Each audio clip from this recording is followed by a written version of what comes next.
પ્રભુએ માનવને જેવી બુદ્ધિ આપી છે, માનવને જેવી શક્તિ આપી છે, માનવ શક્તિ અને બુદ્ધિ બેનો ઉપયોગ ભગવાનના માટે કરે તો આ જન્મમાં મરતા પહેલા એને ભગવાનના દર્શન થશે.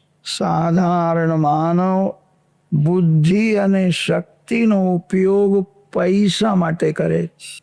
માનવ બુદ્ધિ અને શક્તિનો ઉપયોગ ભોગ માટે કરે છે. સુખ ભોગવવાથી દુઃખની સમાપ્તિ થતી નથી. માનવ એવું સમજે છે મને પૈસા મળે, બંગલો મારો થાય, હું સુખ ભોગવીશ કે શાંતિ મળશે. સુખ ભોગવવાથી થોડો સમય શાંતિ જેવું લાગે છે, પછી તો મન વધારે અશાંત થાય. સુખ ભોગવવાથી મન અતિ ચંચલ થાય. સ્વર્ગના દેવો આપણા કરતા બહુ સુખ ભોગવે છે. દેવોને પણ સ્વર્ગમાં શાંતિ નથી.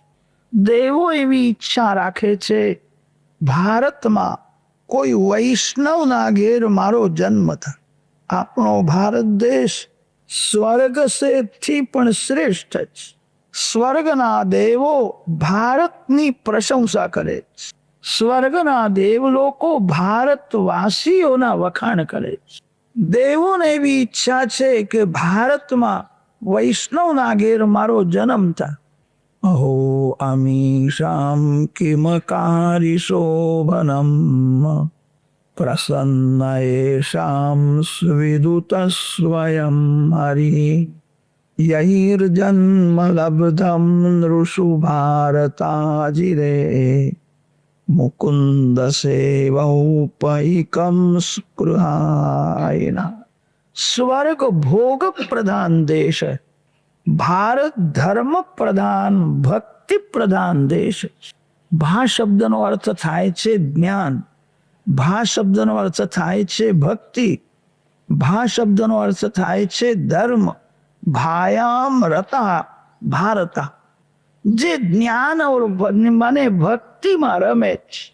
પશુ પક્ષી કરેલા પાપનું ફળ દુઃખ ભોગવે છે. સ્વર્ગના દેવ લોકો કરેલા પુણ્યનું ફળ સુખ ભોગવે છે. સ્વર્ગમાં ભક્તિ થતી નથી. સ્વર્ગમાં પુણ્યનો નાશ થાય છે. નવું પુણ્ય કોઈ કરી શકે નહીં. પશુ પક્ષી પાપ કરી શકતા નથી. કદાચ કરે તો ભગવાન એમને ક્ષમા આપે છે. પશુમાં અતિશય અજ્ઞાન હોય છે. પશુ તેને કહે છે જે શરીરને જ આત્મા સમજે છે. શરીરનું સુખ એ જ મારું સુખ છે એવું જે સમજે ને પશુ કહે છે તમે બધા જ્ઞાની છો, તમે જાણો છો હું શરીર નથી. શરીરનું સુખ એ મારું સુખ નથી. શરીર મારું નથી. શરીર બગડે છે ત્યારે એને હું સુધારું છું. હું તો બગડેલા શરીરને સુધારનારો છું. હું તન નથી. માનવ જ્ઞાની છે. હું તન નથી તો પછી તનનું સુખ એ મારું સુખ નથી. હું શરીરથી જુદો છું. માનવ શરીરમાં જ પાપ અને પુણ્ય થાય છે. પશુઓમાં અતિશય અજ્ઞાન હોવાથી પશુઓ પાપ કરે તો પણ ભગવાન એને એક સજા કરતા નથી. પશુ તો કરેલા પાપનું ફળ દુઃખ ભોગવી રહ્યો છે. સ્વર્ગના દેવો પુણ્યનું ફળ સુખ ભોગવે છે. સ્વર્ગમાં નવું પુણ્ય થતું નથી અને પશુ યોનિમાં નવું પાપ થતું નથી. પશુમાં અતિશય અજ્ઞાન હોય છે. પશુનો સ્વભાવ સુધરતો નથી. પાપની સજા ભોગવવા માટે જ પશુનો અવતાર મળે છે.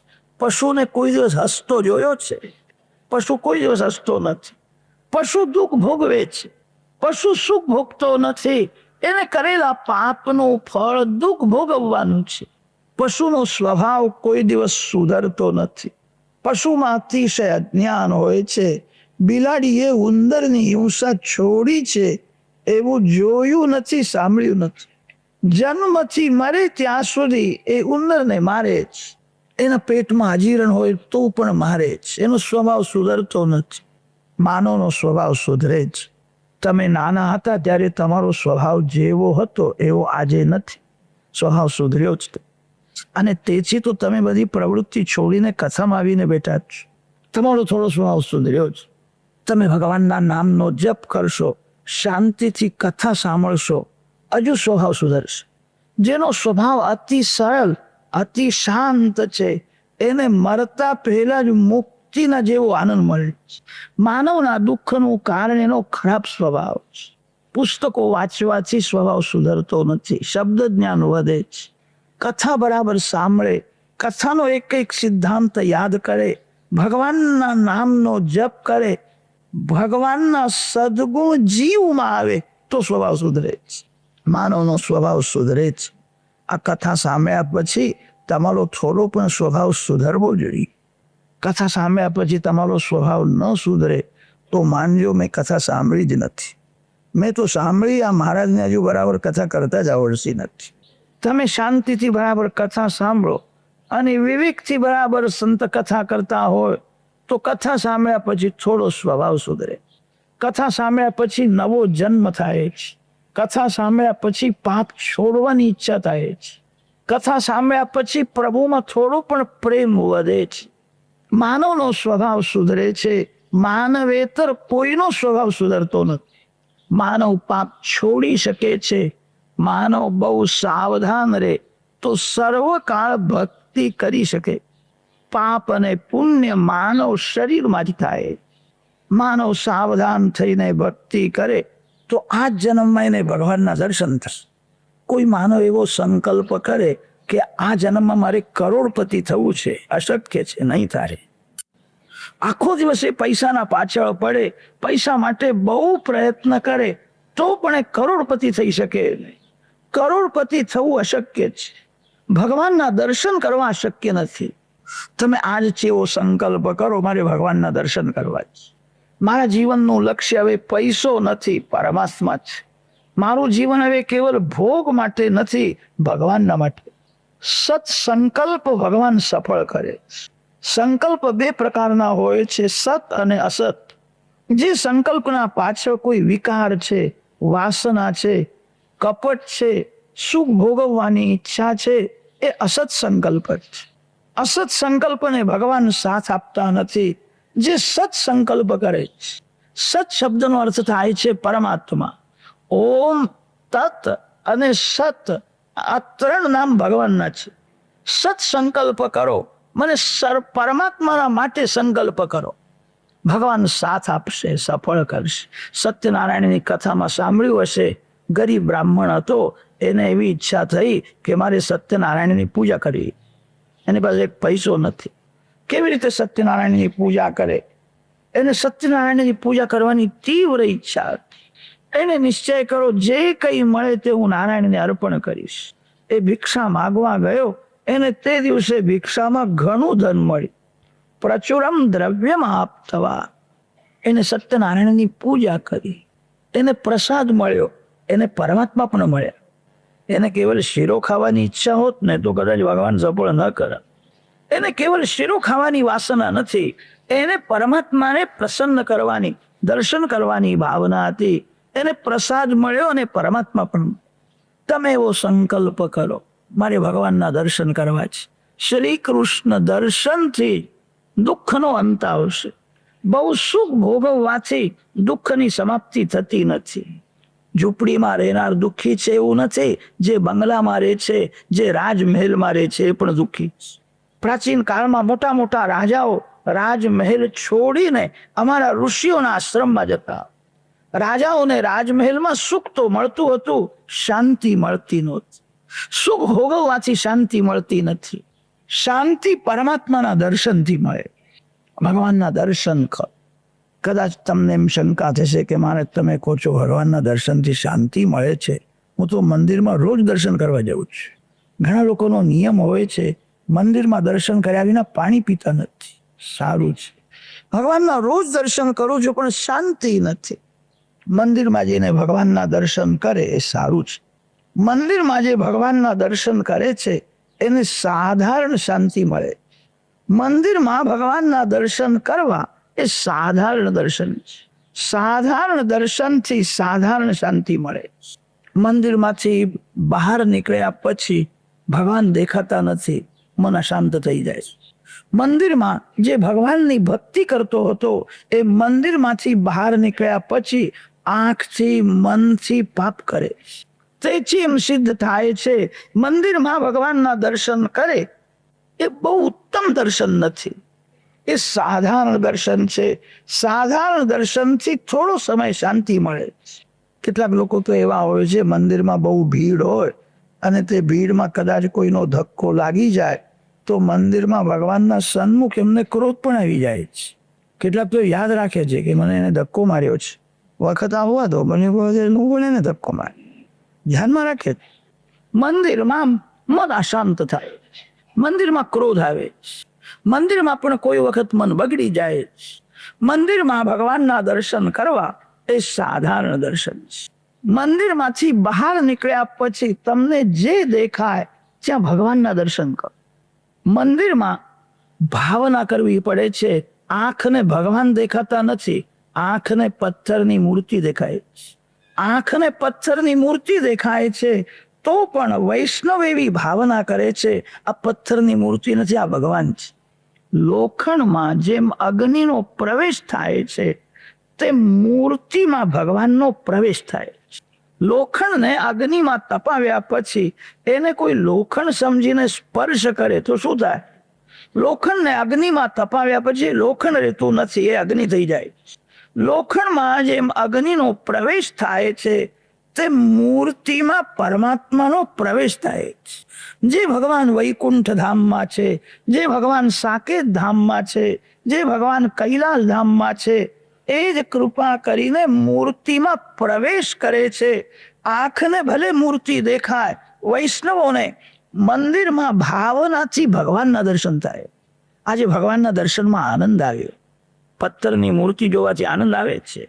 દુકાનમાં બજારમાં પથ્થરની મૂર્તિઓ ઘણી હોય છે, એમને જોવાથી આનંદ થતો નથી. જડ વસ્તુને જોવાથી આનંદનો અનુભવ થતો નથી. આનંદ ચેતન પરમાત્માનું સ્વરૂપ છે. મંદિરમાં ભાવનાથી ભગવાનના દર્શન. આ મૂર્તિ નથી, સાક્ષાત ભગવાન. સચ્ચિદાનંદ રૂપાય વિશ્વોત્પત્યાદિ હેતવે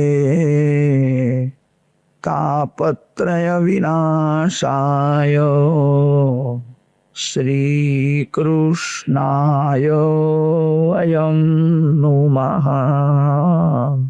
ભાવના વિના મંદિરમાં પણ ભગવાન દેખાતા નથી. જેની આંખ બગડેલી છે, જેનું મન શુદ્ધ નથી, એને મંદિરમાં પથ્થરની મૂર્તિ જ દેખાય, એને ભગવાન દેખાતા નથી.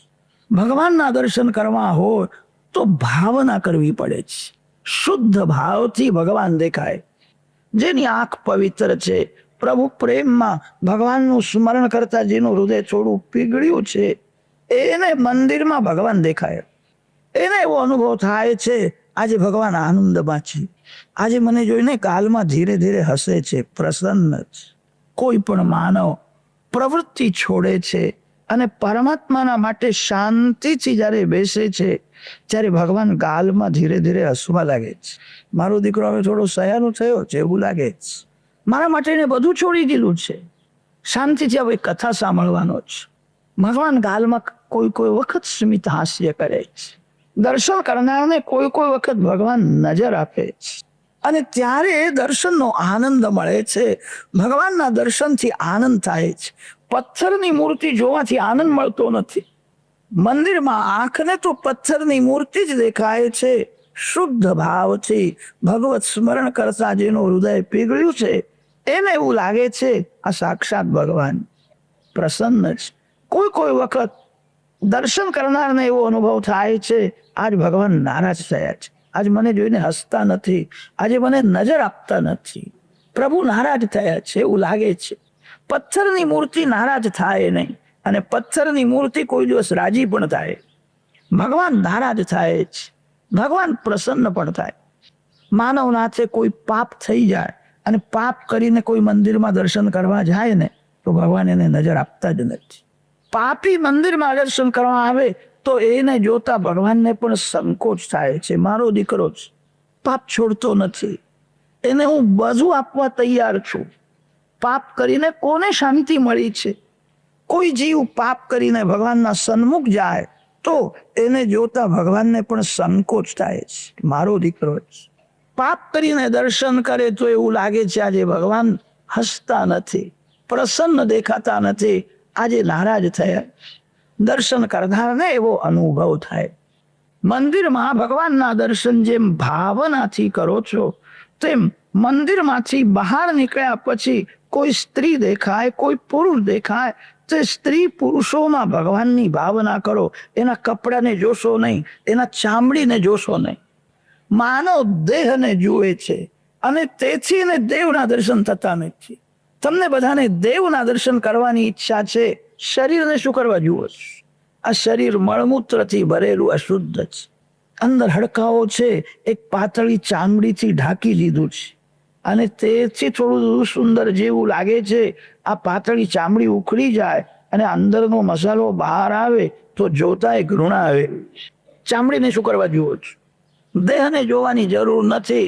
જે દેહને જુએ છે, જે દેહને સુંદર સમજે છે, એ દેવથી દૂર જાય. તમને બધાને દેવના દર્શન કરવાની ઈચ્છા છે. આજથી એવો નિશ્ચય કરો, કોઈનું શરીર મારે જોવું જ નથી, કાળો હોય કે ગોરો, બધું ફેંકી દેવાનું છે. બધું ત્યાજ છે. હજામમાં એક મોટો સદગુણ હોય છે, એ જોતો નથી કાળા વાળા કેટલા છે ને ધોળા વાળા કેટલા છે. કોઈ જ જોતો નથી, ફેંકી દે છે, કાળો હોય કે ધોળો હોય. તમને દેવના દર્શન કરવાની ઈચ્છા છે. આજથી એવો નિશ્ચય કરો, મારે કોઈનો દેહ જોવો જ નથી. જે દેહને જુએ છે એ દેવથી દૂર જાય છે. દેહ દેવના લીધે સુંદર લાગે. દેહમાં જે સૌંદર્ય છે એ દેહનું નથી, દેવનું છે. દેહમાંથી આત્મદેવ બહાર નીકળે તો પછી કોઈ દેહને ઘરમાં રાખવાય તૈયાર નથી.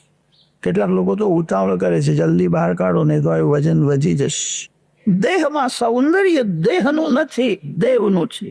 દેવના લીધે દેહ સુંદર લાગે છે.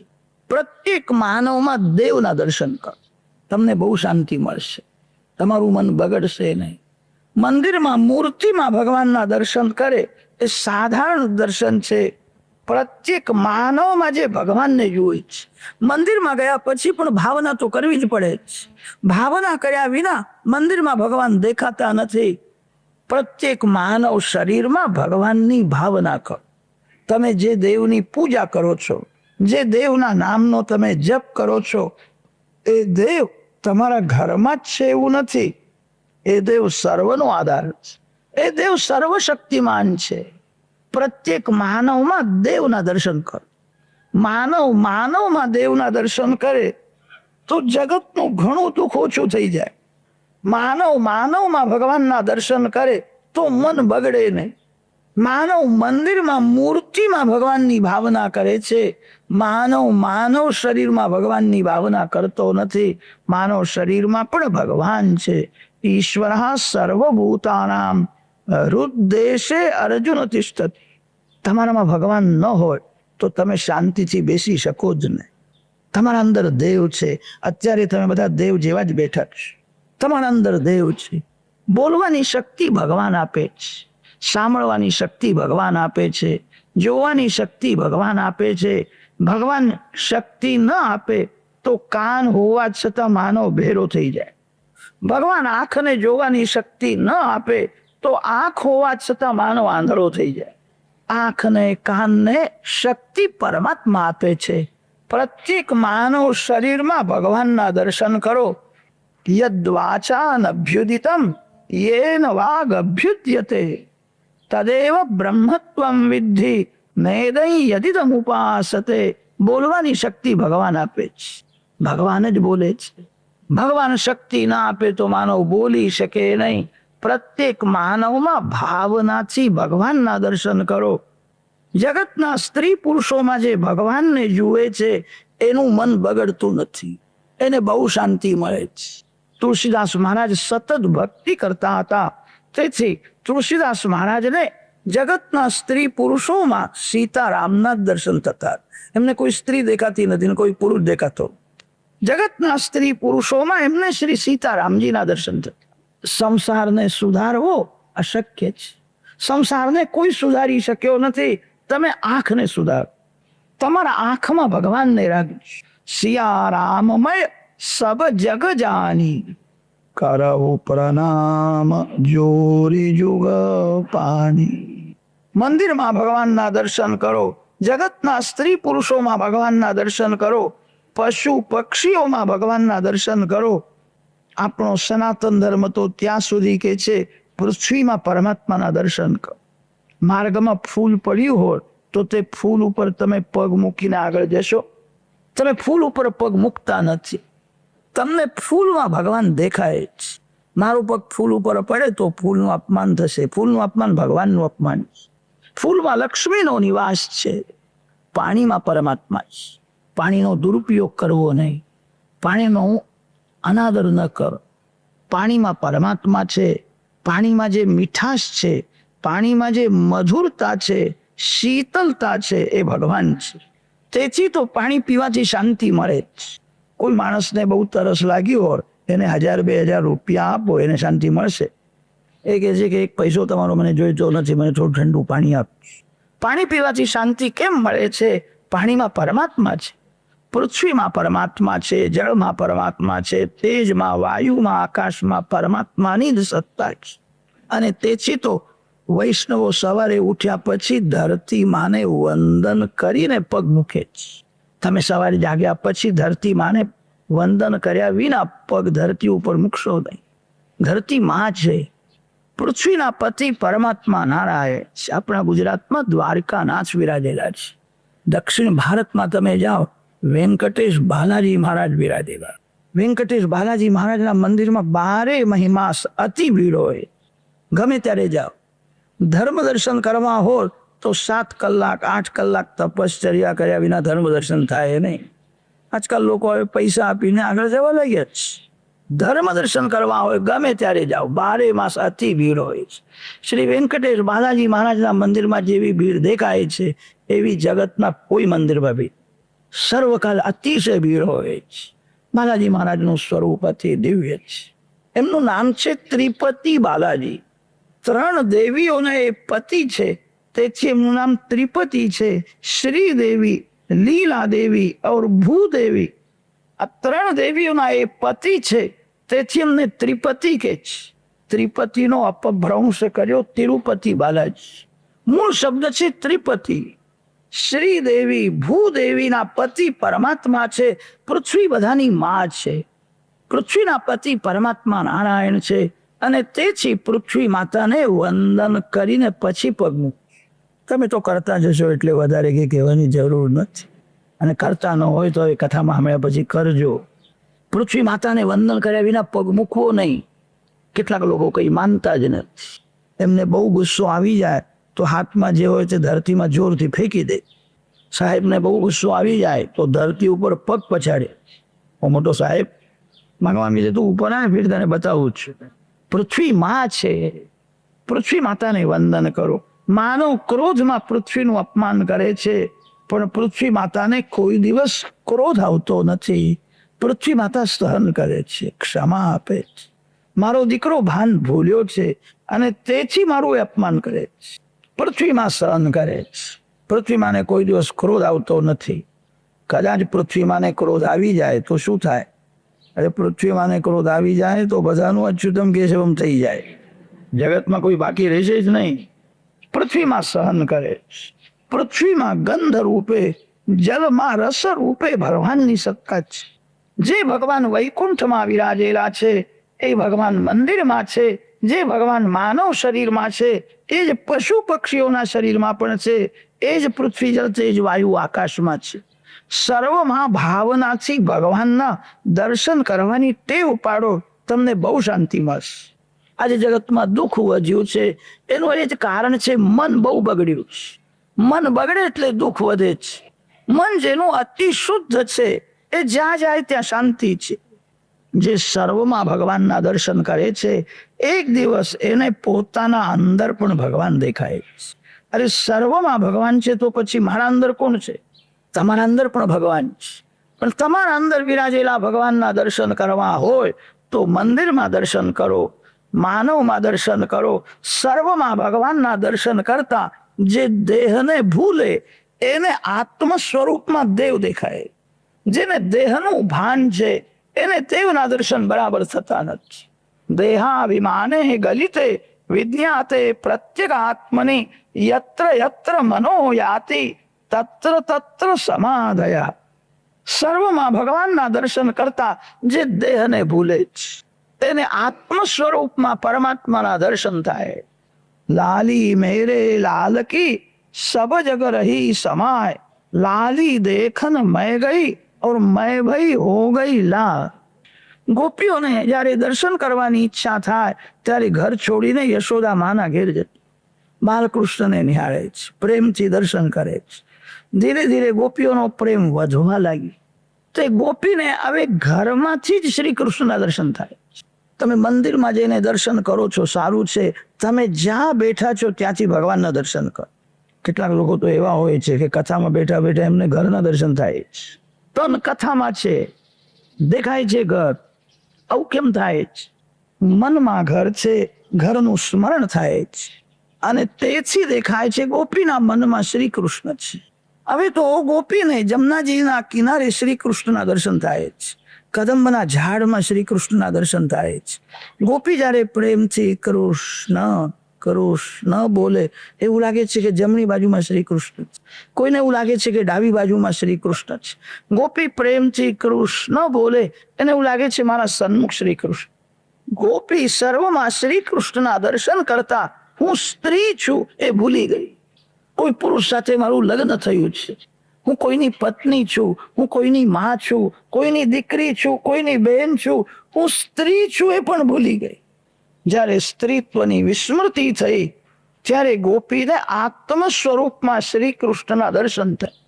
આત્મ સ્વરૂપમાં પરમાત્માના દર્શન એને જ અનુભવ કે છે. વેદ એને અપરોક્ષ બ્રહ્મ સાક્ષાત્કાર કે છે. તરતિ શોકમ આત્મવિત અયમ આત્મા બ્રહ્મ બ્રહ્મ વિલાપનોતિ પરમ બ્રહ્મવિદ બ્રહ્મૈવ ભવતી. આત્મ સ્વરૂપમાં પરમાત્માના દર્શન એને અપરોક્ષ દર્શન કહે. જેને આત્મ સ્વરૂપમાં ભગવાન દેખાય છે એને પછી ભગવાનનો વિયોગ થતો નથી. મંદિરમાં ભગવાનના દર્શન કરનારને ભગવાનનો વિયોગ પણ થાય છે. મંદિરમાં જે ભગવાન વિરાજેલા છે એ રાત્રે સુઈ જાય છે. ભગવાનના શયન થયા પછી તમે કોના દર્શન કરશો? જેને આત્મ સ્વરૂપમાં ભગવાનના દર્શન થાય છે એને ભગવાનનો વિયોગ કોઈ દિવસ થતો નથી. ભાગવત દર્શન શાસ્ત્ર પરમાત્મા એક સૃષ્ટિના આરંભમાં આ કથા બ્રહ્માજીને સંભળાવી છે. ભગવાનને એવી દયા આવી, આ જીવને મારા દર્શન થતા નથી, દુઃખી છે, એ મારા દર્શન કરે તો દુઃખનો અંત આવે.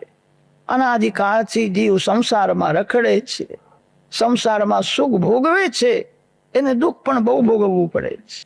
મારા દર્શન કરે તો એના દુઃખનો અંત આવે. સૃષ્ટિના આરંભમાં આ કથા આદિનારાયણ પરમાત્માએ બ્રહ્માજીને સંભળાવી છે. ભાગવતના પ્રધાન વક્તા તો આદિનારાયણ છે. આદિનારાયણ પરમાત્માએ આ કથા બ્રહ્માજીને સંભળાવી. બ્રહ્માજીએ તે જ કથા નારદજીને સંભળાવી. નારદજીએ તે જ કથા વ્યાસ મહર્ષિને સંભળાવી. વ્યાસ મહર્ષિએ એનો વિસ્તાર કરી. એ જ કથા વ્યાસજીએ શુકદેવજી મહારાજને સંભળાવી. શુકદેવજીએ એ જ કથા પરીક્ષિત રાજાને સંભળાવી. કથા સાંભળવાથી પરીક્ષિતને પરમાત્માના દર્શન થાય. એકાગ્ર ચિત્તથી કથા સાંભળે. તમે જેની વાતો સાંભળો છો એ તમારા મનમાં આવે. સાધારણ માનવની વાતો સાંભળવીને, સાધારણ માનવની વાતો સાંભળવાથી લાભ નથી, નુકસાન છે. કેટલાક લોકોને એવી કુટેવ હોય છે, બે જણ કોઈ બોલતા હોય તો કાનને કહે છે જ્યાં ને ત્યાં સાંભળી આવે શું બોલે, બીજાની વાતો સાંભળવીને. તમે જેને સાંભળો છો એ કાનમાંથી તમારા મનમાં આવે. પરીક્ષિત રાજાએ એકાગ્ર ચિત્તથી કથા સાંભળી અને તેથી પરીક્ષિત રાજાને હૃદયમાં નારાયણના દર્શન થાય. રાજાએ કહ્યું છે હવે તક્ષક નાગની મને બીક લાગતી નથી, આપે કૃપા કરી મને નારાયણના દર્શન કરાવ્યા. શરીર તક્ષકને કરડવાનો છે, આત્માને કરડવાનો નથી. પરીક્ષિત રાજાએ એકાગ્ર ચિત્તથી કથા સાંભળી પરીક્ષિતને આત્મ સ્વરૂપમાં નારાયણના દર્શન થયા. કથા સાંભળવાથી રાજાનું કલ્યાણ થયું, ઉદ્ધાર થયો. રાજાએ કહ્યું છે તક્ષકના ભલે શરીરને કરડે, તક્ષકના માટે મારા મનમાં વેર નથી, કુભાવ નથી. હું હવે નારાયણના દર્શન કરું છું. મારા નારાયણ સર્વમાં છે તો તક્ષક નાગમાં પણ નારાયણ. કેવી દિવ્ય દૃષ્ટિ થઈ છે. કથા સાંભળવાથી પરીક્ષિતને તક્ષક નાગમાં પણ નારાયણ દેખાય. ભલે મને કરડે, આ શરીરને કરડવાનો છે. એકાગ્ર ચિત્તથી જે કથા સાંભળે છે, મનન કરે છે, એના હૃદયમાં ભગવાનનું સ્વરૂપ પ્રગટ થાય. શ્રી કૃષ્ણ દર્શનથી શાંતિ મળે છે. વેદોમાં, ગીતાજીમાં ભગવાનના દર્શન માટે અનેક સાધન બતાવ્યા છે. બધા જ સારા છે. વર્તમાન કાળમાં માનવનું જીવન એવું થયું છે કે વેદોમાં જો ભગવાનના દર્શન માટે જે સાધન બતાવ્યા છે એ માનવ કરી શકે એમ નથી.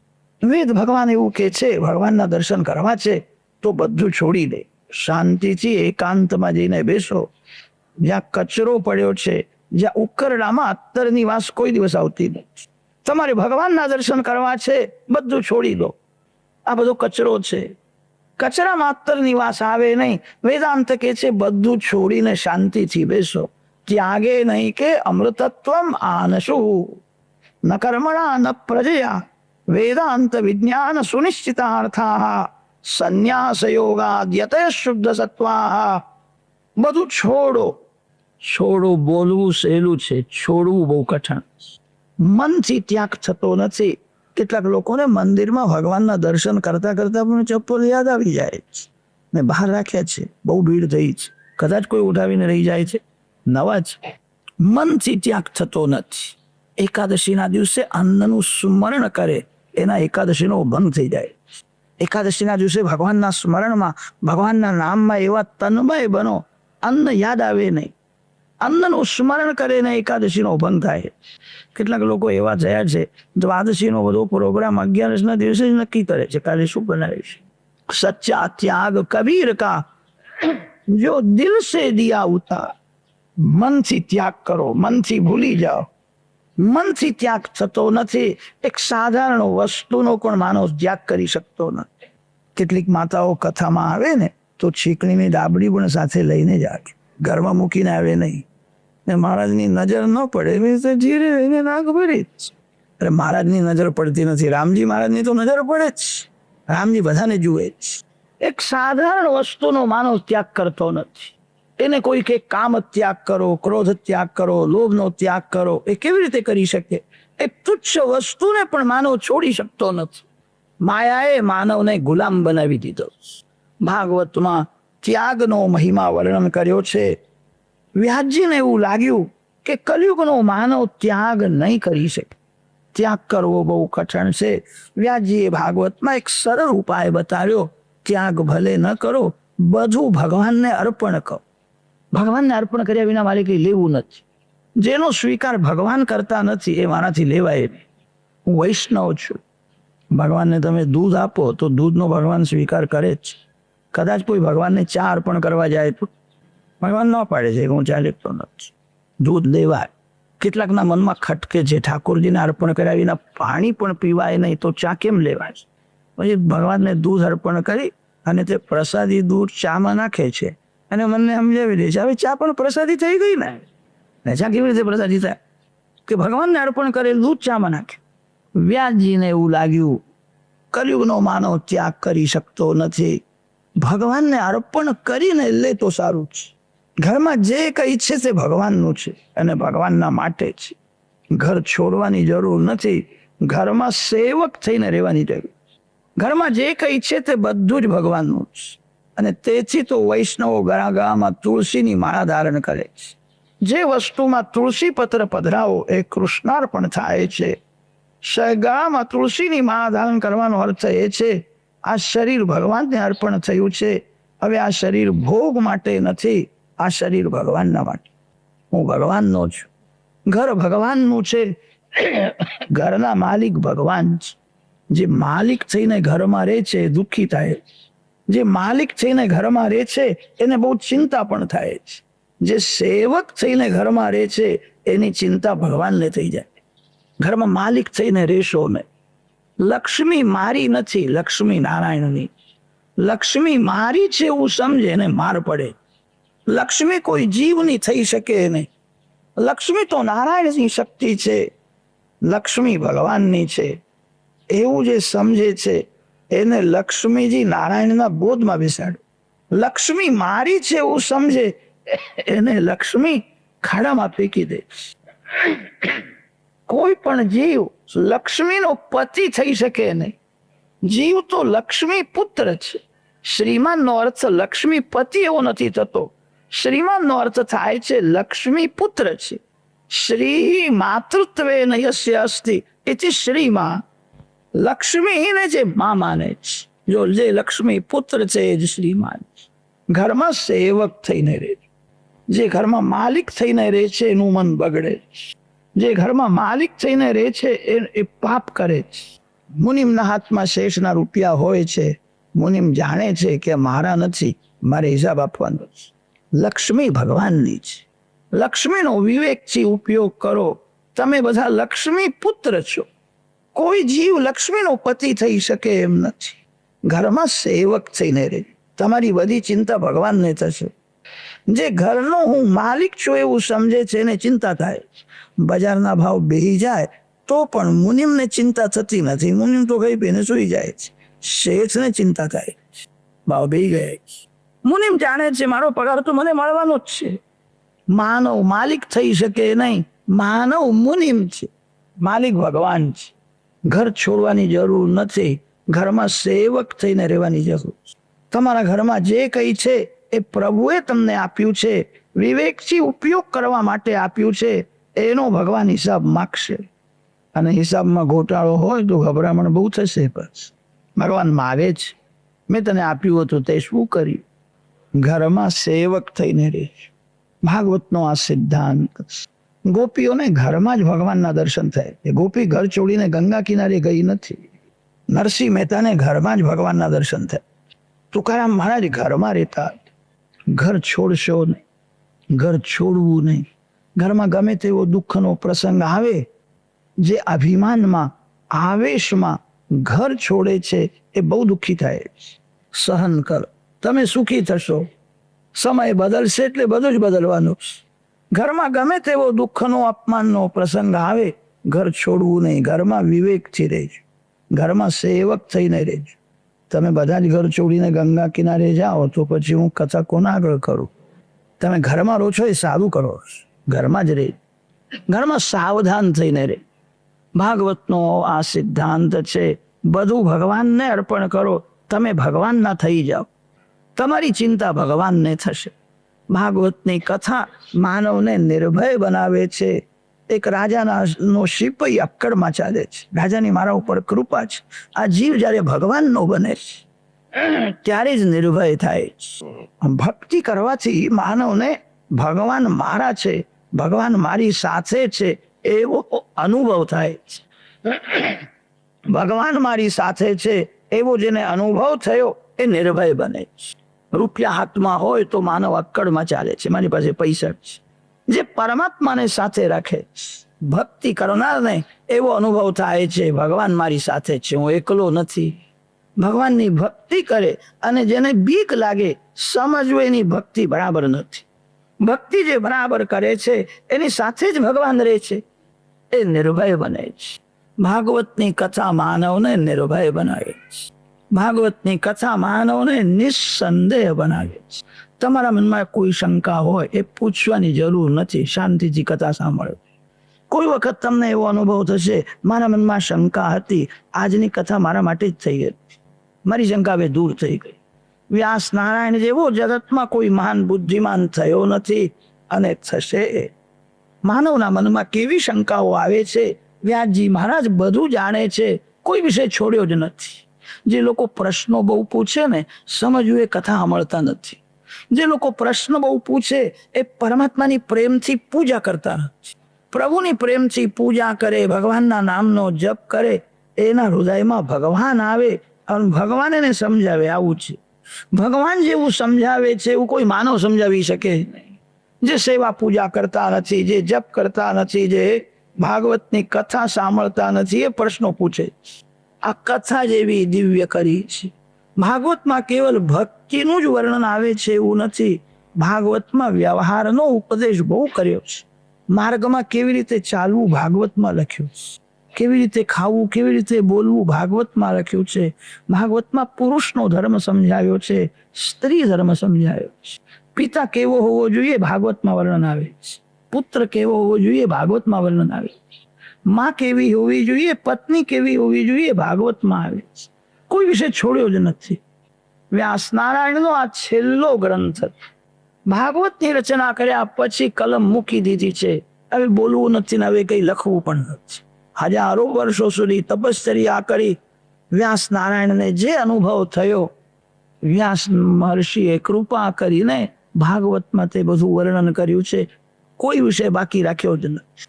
વ્યાસ નારાયણને એવો સાત્વિક અભિમાન છે જે મારા ભાગવતમાં, જે મારા મહાભારતમાં નથી, એ જગતના કોઈ ગ્રંથમાં નથી. જગતના પુસ્તકોમાં તમને તે જ મળશે જે ભાગવતમાં, ભારતમાં લખ્યું છે. યત ઇહાસ્તિ તત અન્યત્ર યન ન ઇહાસ્તિ ન તત ક્વચિત. જે મારા ભાગવતમાં નથી એ કોઈ પુસ્તકમાં નથી. વ્યાસજીએ કોઈ વિષય છોડ્યો જ નથી. વ્યાસ નારાયણ જગત ગુરુ છે. જગતના બધા સાધુ સંતો વ્યાસ નારાયણને ગુરુ માને છે. ગુરુ પૂર્ણિમાના દિવસે પ્રથમ વ્યાસજીની પૂજા થાય છે, પછી ગુરુદેવની પૂજા. બધાના સદગુરુ વ્યાસ નારાયણ છે. સંત એવું બોલે છે, અમે વ્યાસજીનું એઠું કહીએ છીએ. વ્યાસજી મહારાજ જે બોલ્યા છે તે જ અમે બોલીએ છીએ. સર્વ સંતોના સદગુરુ વ્યાસ નારાયણ છે. વ્યાસોચ્છિષ્ટમ જગત સર્વમ. વ્યાસજી જે બોલ્યા છે તે જ અમે બોલીએ છીએ, અમારું કઈ નથી. વ્યાસ નારાયણ જેવો કોઈ મહાન જ્ઞાની બુદ્ધિમાન થયો નથી, થશે નહીં. નમોસ્તુતે વ્યાસ વિશાલ બુદ્ધે. વ્યાસજીએ કોઈ વિષય છોડ્યો નથી. ભાગવતની કથા શાંતિથી સાંભળે એના મનમાં કોઈ શંકા રહેતી નથી. પરીક્ષિત રાજાને સુખદેવજીએ કહ્યું હતું કે તારા મનમાં કોઈ શંકા હોય તો તું પ્રશ્ન કર, હું તને કથા સંભળાવું. હું બેઠો છું ત્યાં સુધી તક્ષકનાગ આવશે નહીં. કદાચ આવે તો મારી નજર પડશે, એનું વિષ અમૃત બની જશે. મેં બ્રહ્મ દૃષ્ટિ સ્થિર કરી છે. મારી નજર પડશે તો તક્ષકનો વિષ અમૃત થઈ જશે. તારા મનમાં કોઈ શંકા હોય તો તું પ્રશ્ન કર, હું તને કથા સંભળાવું. પરીક્ષિત રાજાએ કહ્યું છે મારા મનમાં હવે કોઈ શંકા નહીં, મારે હવે કઈ સાંભળવું. ભાગવતની કથા માનવને નિર્ભય બનાવે. ભાગવતની કથા નિસ્સંદેહ બનાવે છે. ભાગવતની કથા માનવને ભગવાનના દર્શન કરવાની આંખ આપે. ભાગવતની કથા પ્રેમનું દાન કરે છે. કથાનો મહિમા કોણ વર્ણન કરી છે.